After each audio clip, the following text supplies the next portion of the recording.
Halo, selamat datang di pelajaran fisika kelas 12 bersama dengan saya Sir Cosmer Adi Kristo.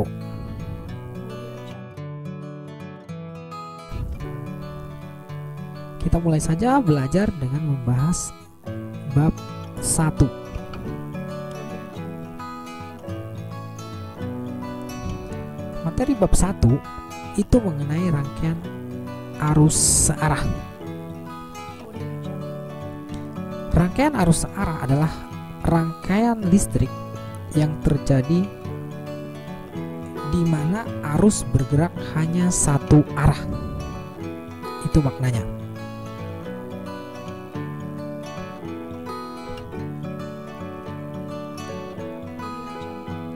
Di sini ada yang dinamakan sebagai arus listrik. Dalam hal ini, arus listrik didefinisikan sebagai aliran muatan listrik positif. Nah, contohnya baterai. Baterai memiliki dua kutub. Bagian yang menonjol ini disebut kutub positif, bagian bawahnya disebut kutub negatif. Baterai itu berfungsi sebagai sumber tegangan atau penghasil tegangan. Ketika kedua kutub ini kita hubungkan dengan sebuah kabel atau kawat penghantar, yang terjadi adalah arus listrik akan bergerak dari tegangan tinggi atau kutub positif menuju kutub negatif atau tegangan rendah.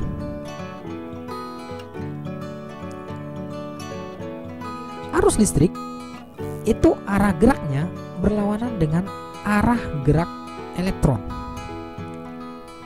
Kalau elektron itu bergerak dari kutub negatif, tegangan rendah, menuju kutub positif.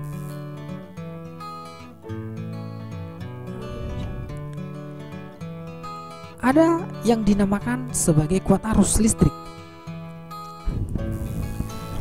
Kuat arus listrik adalah banyaknya muatan listrik yang mengalir pada suatu kawat penghantar tiap satuan waktu.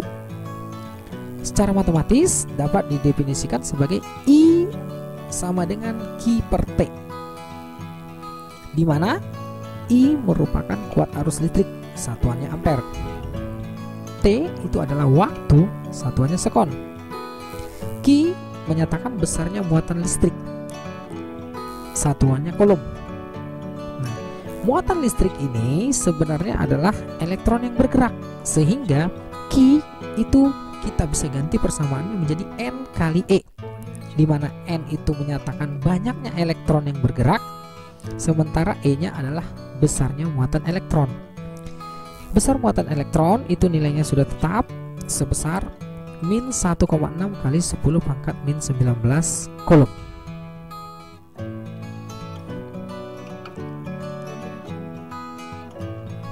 Oke, untuk contoh dari persamaan di atas, kamu bisa melihat halaman 7 pada buku paket kita, yaitu contoh 1.1.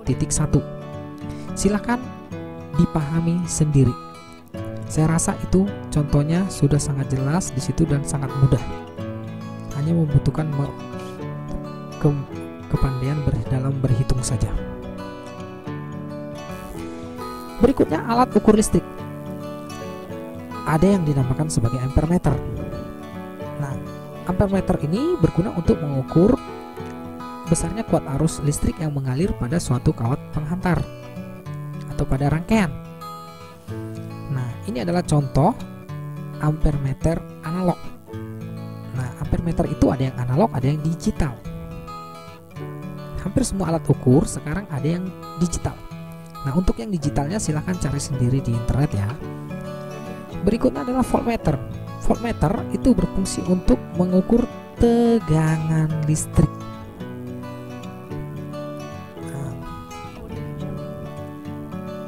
Kemudian ada yang dinamakan sebagai ohmmeter. Nah, kalau ohmmeter itu berfungsi untuk mengukur besarnya hambatan listrik.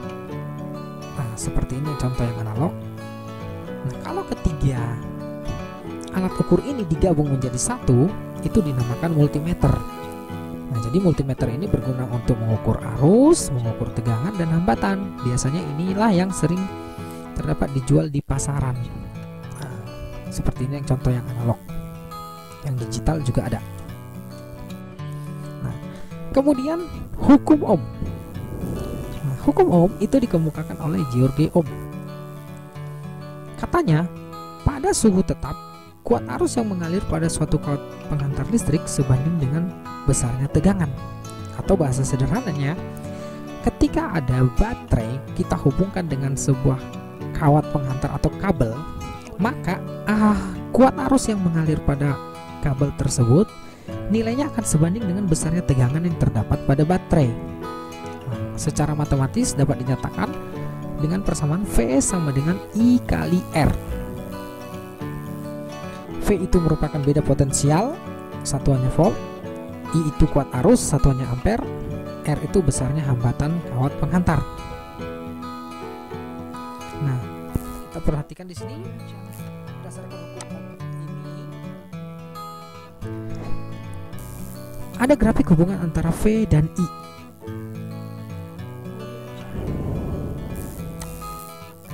Nah, ini bagian yang mendatar, sumbu X itu adalah tegangan. Kemudian yang sumbu Y-nya adalah kuat arus. Nah, grafik antara V dan I ini akan menghasilkan suatu garis yang miring seperti itu. Itulah yang disebut sebagai hambatannya. Nah, grafik ini akan seperti ini bentuknya, hanya terjadi bila suhunya tetap. Bisa dipahami ya sampai sini? Nah,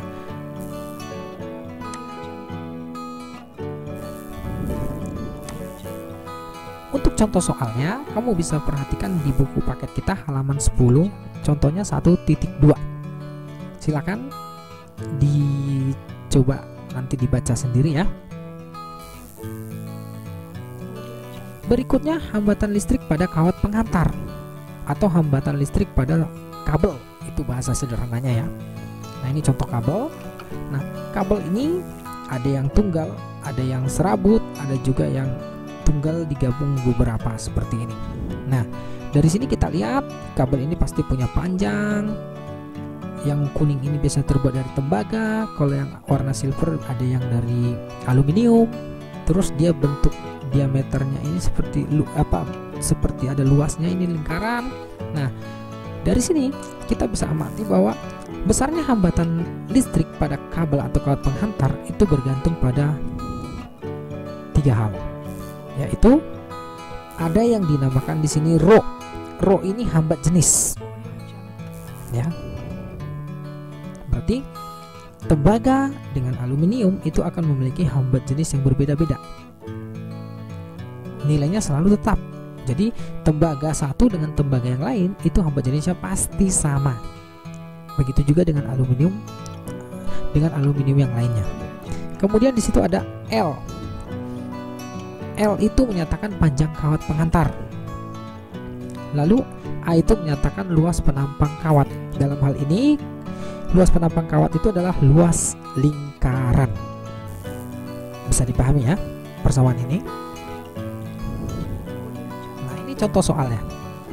Berapakah nilai hambatan dari sebuah penghantar kawat tembaga yang memiliki hambat jenis 1,6 kali 10⁻⁸ Ohm meter, yang memiliki panjang kawat 30 meter dan diameter 7 mm.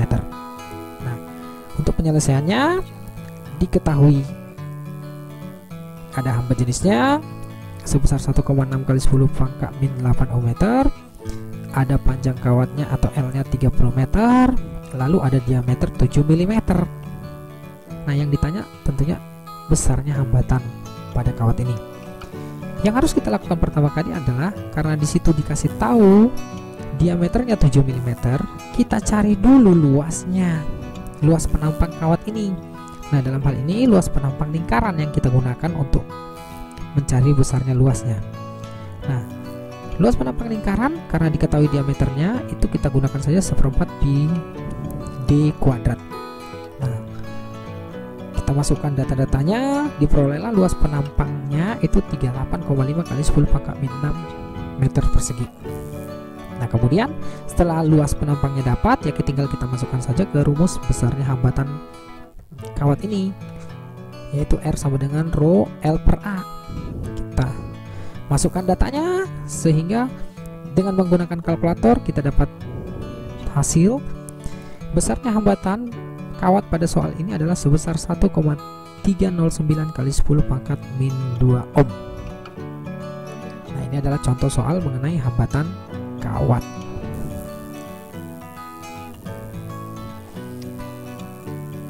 Untuk pertemuan kita kali ini, saya rasa kita cukupkan sampai sini saja. Mohon persamaan atau konsep-konsep yang sudah kita utarakan di depan tadi dipahami, karena itu akan dipakai nanti ke depannya di pertemuan-pertemuan selanjutnya. Oke, terima kasih. Kita akan lanjutkan lagi materi kita ini di pertemuan berikutnya.